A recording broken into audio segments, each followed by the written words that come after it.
هغه درې ډوله خواړه چې د ښځو د انزال جریان چټکوي یا زیاتوي. سلام ګران لیدونکو، هیله ده چې روغ جوړ او د صحت جامې وبرتن وي. زه یو ځل بیا ستاسو په خدمت کې د یو نوي ویډیو سره حاضر یم. هیله ده چې د پام وړ مو وګرځېږي. تر هر څه دمخه باید یادونه وکړم، که زموږ چینل مو نه وي سبسکرایب کړی نو زموږ چینل سبسکرایب کړئ او په خوا کې ورسره د ګونګي نشان ووهئ. مننه. هغه مواد یا هغه خواړه چې د زینک ولري د ښځینه وو د ګډې چارې قوت په بېشانه ډول زیاتوي او د انزال لپاره یې بهترین شی دی. زینک په ښځو کې د ګډې چارې د زیاتولو هورمون پرولاکټین زیاتوي او د دې سبب کېږي چې پرولاکټین زیات تولید شي. زینک په شنو سبزیجاتو کې زیات موندل کېږي.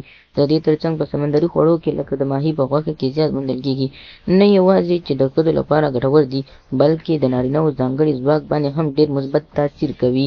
د ښځو د ګډې چارې د قوت د زیاتولو لپاره ویټامین بي6 او ویټامین بي15 هم ډېر زیات مهم دي. دا دواړه ویټامینونه په بدن کې د هورمون او انرژۍ ترمنځ توازن رامنځته کوي. دا یاد شوي ویټامینونه په اسانۍ ترلاسه کېږي ځکه داسې ډېر زیات خواړه شتون لري چې د ویټامینونو پکې وموندل شي.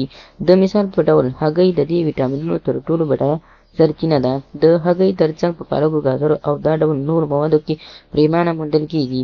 د ښځو او په عین زمان کې د نارینه‌وو لپاره یو تر ټولو غوره تر ټولو طبیعي شی دی چې شات دي. شات تر ټولو قوي مواد لري، هم د نورو بدن لپاره هم د ښځو او نارینه‌وو د ځانګړي قوت لپاره.